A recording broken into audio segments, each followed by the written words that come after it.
Hey, what's up guys? Joel Adams with Iridesium, and I am back with another pretty cool tutorial.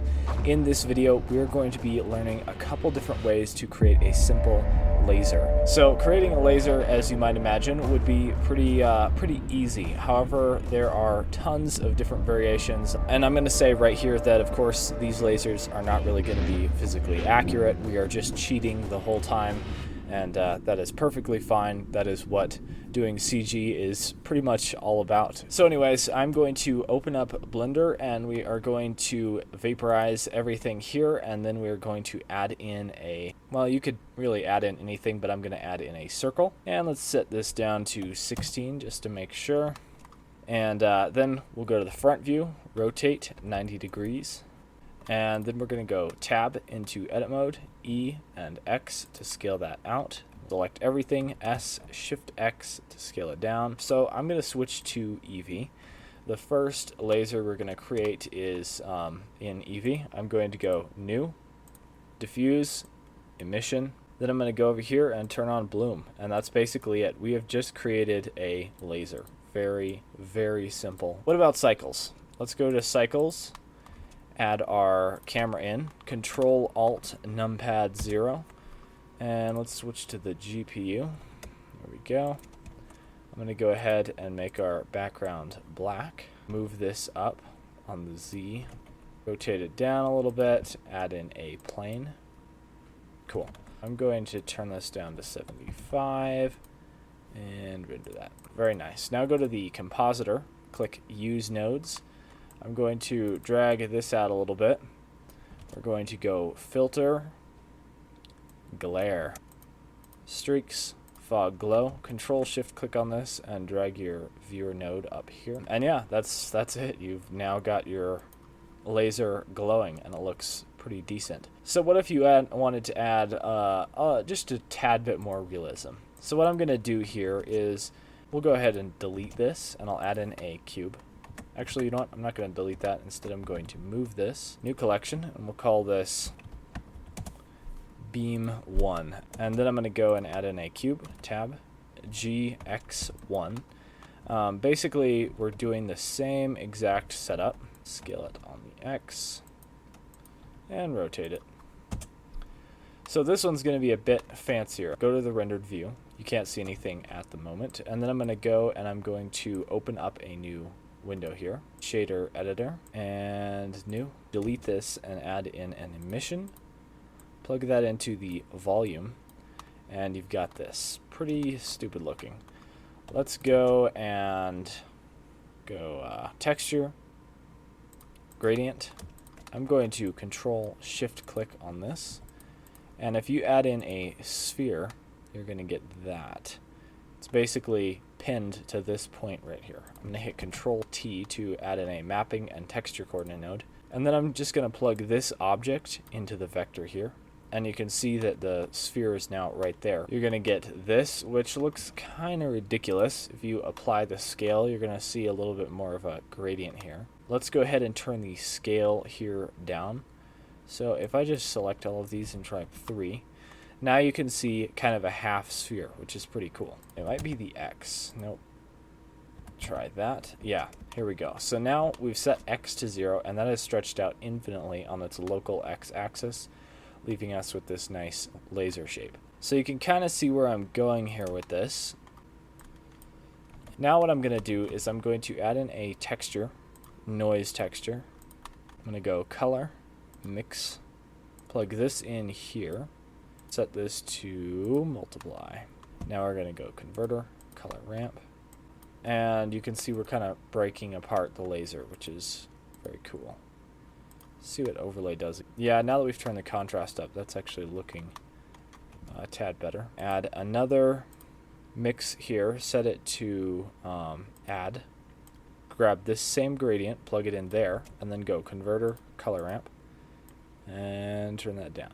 There we go. So now the core is real small, but we've got this nice sort of detail around the laser itself. So now, if we give this a color, let's plug this into the strength instead. Add a converter, math node, And this is going to control the strength. Let's set it to 10. Okay, let's try 50. And then we'll make this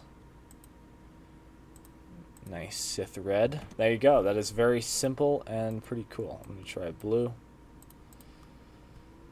So then if we go S, Shift X, you can turn how thin this is down, something like that. And of course you'll have to turn up the strength to make it brighter. Very nice. There we go. Now let's go ahead and animate this actually. I'm going to go to the first frame, and what you want to do is hit Control T on this noise texture. What you're going to do is you're going to animate the noise texture moving along the laser.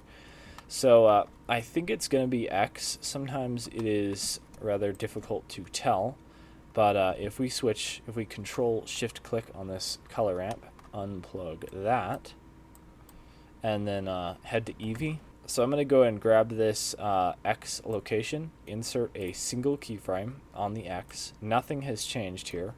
If I click on the mapping node, you can actually see the keyframe show up.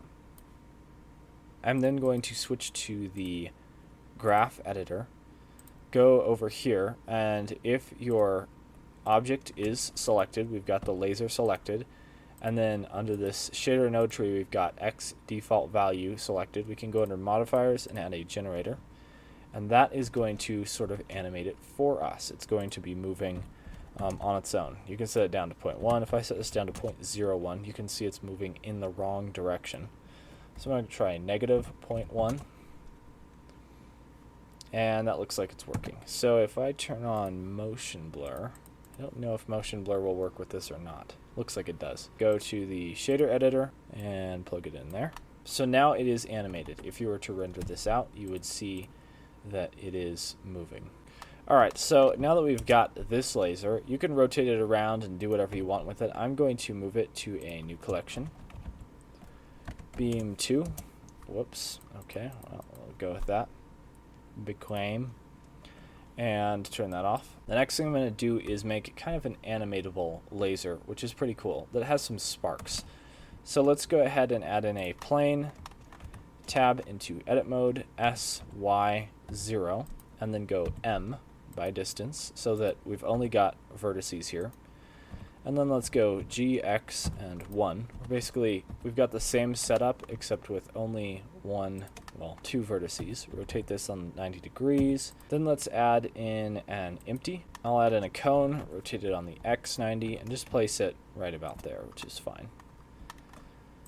So if we tab into edit mode, E and X to just move it out, just so that we have a little bit of geometry here, we can now go into weight paint mode, hold down Alt and drag, and that will give you a gradient tool, and you can paint just these two bottom vertices.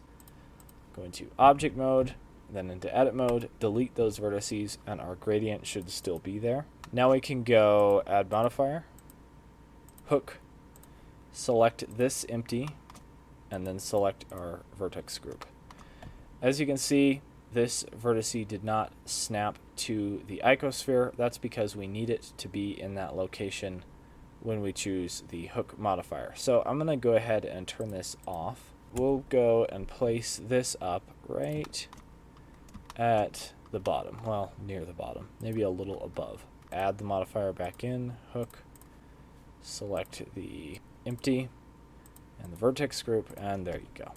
Now you can turn on magnetic, face, project individual elements, and then you can snap this to the ground and move it around. Very cool.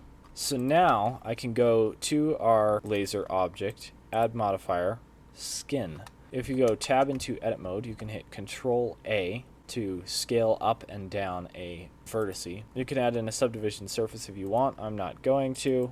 Instead, I'm going to add in a new material. Remove that. We're gonna add it. We're gonna make it volume as well. Emission. I'll set this to orange maybe. Crank this up to 50, 60, and drag this over here. Very simple setup. Drag this down to start it lower. which is pretty cool. However, it's not cool enough. I need it to be even cooler. This empty is controlling that end of the laser, but this empty could control other things, for instance, a particle system. So if I add in a plane, well, I'll select the empty, Shift S, cursor to selected, add in a plane. Then you can add in a particle system. I'm going to make this floor plane a collision, turn its damping and its friction up, and then maybe randomize that. And you can hit play. If I go velocity and go on the Z, so the plane is underneath the other plane, and that is not good, so move it up. You can now change this down to 1, 2, something like that. Turn the randomize up for sure. Let's turn the random lifetime up and set this to maybe 25. Very nice. So now you can select that plane, select your particles, shift select to the empty, and hit Control P to object. So now when we move this cone around, the particles will follow, which is really cool. I'm going to just add in a quick particle here. It's going to be a cube, and I'll give it just an emission shader that is set to orange. My old Spark tutorial for if you want to create a more advanced particle shader still is pretty relevant. I might have to do an update in the future, but not at the moment. So if you want to make a more advanced Spark material, just check that out. I'll now go under Render, Object, and select your particle system. Like that. If you go Rotation, Normal, Dynamic, it's not going to add a whole lot, but it will make it seem slightly more natural in case any of the actual shape of the cube shows up in the render, which it really shouldn't. These are going to be pretty small, 0.003. Turn the amount here up to 10,000. See what that looks like. That's good. And then you can duplicate the particle system. Hit the little 2 here, set this down to maybe 500, and turn the scale up to 0.2. You want some variation in size. And motion blur is on. Let's see what that looks like in a render. Yeah, so you've got these sparks. They're looking pretty good. The other ones, I think, for some reason, broke. Let's go and bake this. And then grab the other ones, and we'll just turn the random seed up and bake that. Yeah, there you go. So you can see all these real small ones and then the bigger ones, and it just looks a lot more realistic.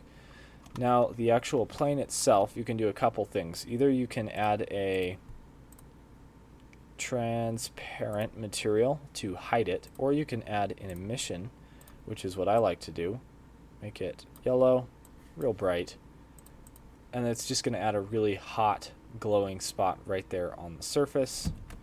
You might even want that to be a little brighter. Let's try 1000. Yeah, that's really cool. That's good. It's very nice. I'll zoom out just a little bit more. And let's check out some animation for our cone here. So the first thing I'm going to do is hide the particles. And I'm going to add some animation here. Let's just insert keyframes. So there's a whole bunch of keyframes on this. Then the first thing I'm going to do is add a generator to the X. Set it to 0.1. Set the start value here to be negative so that it's kind of out there. I'm now going to go on the Y location and add a noise. So now it's really jiggling back and forth. Let's turn the scale up and the strength up. Scale can be even further up. So now you've got this pretty random laser motion here, and it's not the coolest scene in the world, but in the world. So let's go to render image, and our particles are still back here. So yeah, let's grab our particle plane, turn the particles back on, delete the bake and rebake, and then delete the bake here and rebake. And you could use dynamic paint on this plane, you know, to kind of burn it and scorch it. I'm not going to show how to do that, but that's definitely an option. The other thing I've done in the past is use denoising to kind of give the particles a stylized look, which can be pretty cool. So if I turn this down to like 5, let's go over here and turn on denoising data. Render image. We get this super noisy image. If I go to compositing, filter, denoise, plug the normal and the albedo in here, then we get this, which looks like bad footage, which is cool. I actually like that. Yeah, I know you're supposed to put the noisy image in there, but it looks like bad footage. It looks like denoised, cruddy footage, which is, you know, always more realistic. Anyways, you can see how cool and simple that was to create a laser. Very, very easy, nothing fancy, and just adding a little bit more, like these particles, will really take it to the next step. So yeah, I would love to see some renders of this, and there are tons of cool things you can do with lasers. As you can see, that was really simple and easy to create and came out with some really cool effects, and I really hope to see some cool stuff coming from this. If you want to post your stuff in the Iridesium community, you can join with the link below. Thank you for watching. I hope you enjoyed, and I will see you next time. This is Iridesium.